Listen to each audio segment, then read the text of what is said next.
Hi, I am Dr. Kim Sage. I'm a licensed clinical psychologist. Welcome to my YouTube channel and to this series of videos really focusing on how narcissistic or borderline parents who remained untreated, parents who were really struggling with their own trauma and or immaturity have a tendency to really impact our lives. Now, I'm not talking about seasons of life that you had an impact. I'm talking about repeated patterns that often play out very commonly in those of us who have a often really strong combination of both anxious and avoidant tendencies in terms of attachment.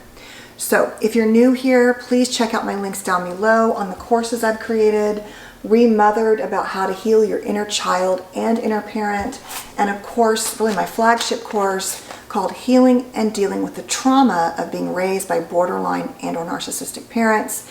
And all of those courses have tons of videos and journal exercises and meditations, affirmations, and lots of work and love I put into them. So I hope you will find them helpful.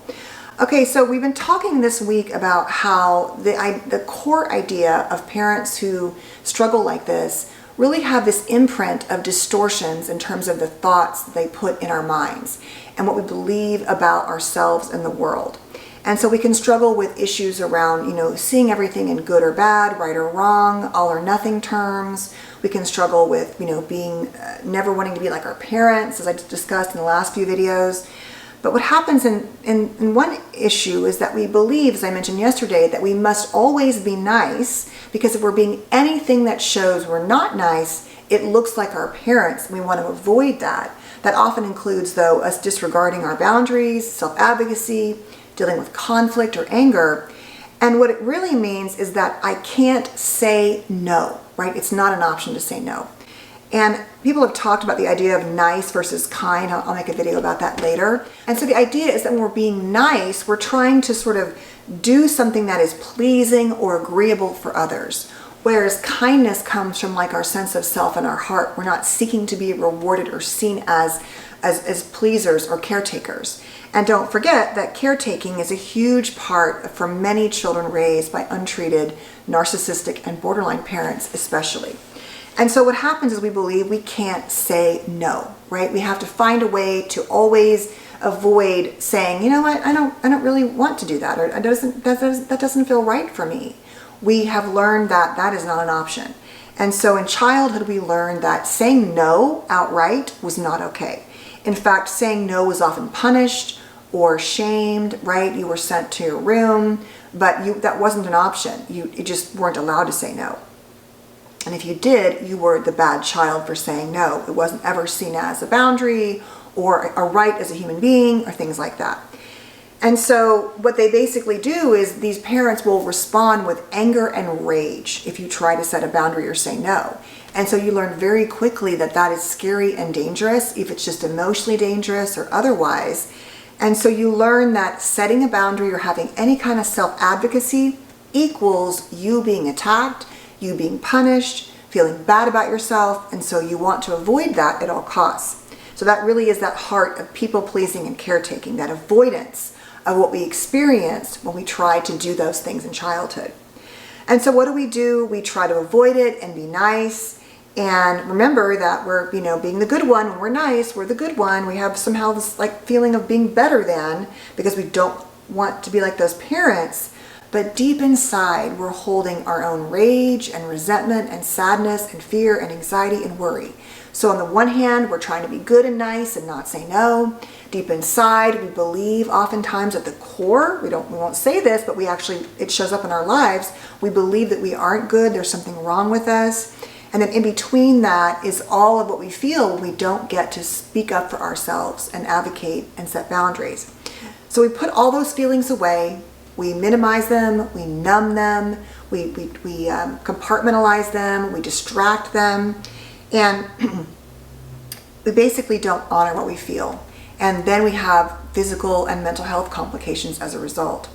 The next thing we do is we basically sometimes think that, well, if I just model how it means to be good and nice, maybe my partner or my parent will then change. So I'm going to show them what love looks like. No. That doesn't work, right? And if you've done this, you know it doesn't work. It basically blows up in your face because they will take advantage of your niceness and kindness. And even if they don't change. And so this is like this fantasy you have that you're going to teach them what love looks like. And then you end up feeling continuously bad. And that little child inside of you is trying so hard to be loving and forgiving and be good and nice and avoiding saying no. But the truth is that no matter what you do, if you have replicated this relationship in your partner, and or if your parent is still very much in your life and nothing's changed, is you will never feel good enough inside. You will never feel enough love inside because it's been set up that way to deny your actual being, because you don't exist in a reciprocal way with these type of parents or partners. And so what do? You might learn to lie yourself. Like you'll lie to avoid saying the truth or setting a boundary. You might deceive. You might shut down your own feelings and boundaries and rights. You might twist the truth because at the core you don't want to upset them.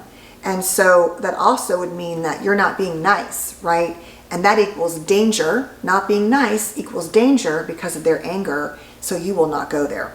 And an example of this is that you will lie to them about something. For example, you will tell a parent that something that they don't want you to do, that let's say you're going to buy a house or you're going to buy, I don't know, an electric bike or something, right? You want it. But they have told you, because they're always in your business, how stupid it is and how dumb it is. So you will lie to them and say that you're getting the bike for your kid or for a friend or for your husband or something or your wife because you don't want to deal with them. But you do that again and again and again. And so you will find ways to just not say, hey, I don't really care what you think. It's not your, this is not your business. It's not appropriate. You find ways to then sacrifice the good parts of you. You're trying to protect yourself. But then that starts to conflict with you being nice and good, because who's nice and good that also lies? So do you see what I'm saying? It is this setup for feeling this storm of conflicting emotions inside at all times. And pretty soon, you don't really know who you are because you have always had to be nice and agreeable and not say no. And you stay in that caretaker role of avoiding conflict, avoiding anger. And as long as you stay in that nice role, you keep attracting friends and lovers and partners and relationships that expect you to stay in the cycle, that expect you to never say no, that expect you to accommodate them. And then you feel bad about yourself because you already do anyway, but now you're denying who you are. And you feel like you're trapped in this nice jacket. You're just trapped in general and you're stuck and it feels terrible. And so the problem is you don't know how to speak up for yourself and say, yes, I will do that. No, I won't do that. And we understand why, because we weren't allowed to, but it does not serve you. So what can you do? First of all, ask yourself, where do I say yes when I really want to say no? How does it feel in my body when I think about saying no and standing up for myself? And I can tell you, I know when I do this in therapy, it feels really uncomfortable for many people and scary and impossible. You want to work on regulating your nervous system. Don't forget, your nervous system is wired from the beginning with your attachment system. So you have learned as a result of your parenting experiences, or the way you were parented, to have a certain response in your body. And so it can feel really uncomfortable and yucky to imagine saying no and standing up for yourself. And so you want to work on how to identify that, how to soothe and calm that. That's all that polyvagal theory dynamic, right?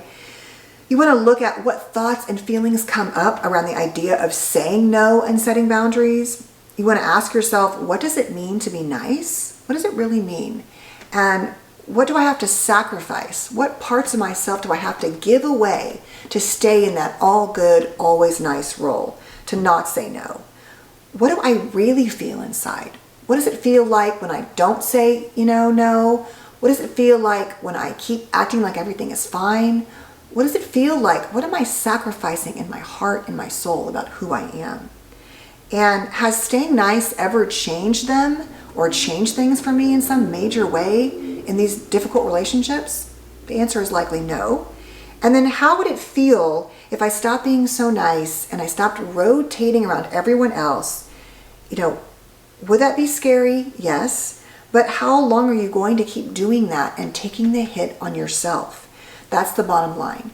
That when you don't say no, you are giving away the parts of yourself that are part of your identity, they're part of your mental health, they're part of your physical health, and your staying in that nice role hasn't served you. I can promise you, if you've given away all of that, it has not served you. And I understand so much why it's so difficult to do. But I know that you can do it. So read books, watch videos, listen to podcasts, go to therapy, do whatever you can to try to grow that muscle inside. Work on healthy relationships. People don't often say, oh, thank you, as I say, for the boundary. But people that have a decent set of working tools in life are going to respect and respond. They may not always like it, but they're going to honor it. People that have a more healthy dynamic are going to honor your requests. So you don't need permission. It's not about being nice. It's about you honoring who you are. So remember that you can say no. And if you can think of something you've said no to recently you feel proud of, post down below in the comments. I'd love to see it. So thank you so much for being here. Please stay safe and well. Lose my voice, and I will see you tomorrow. Bye.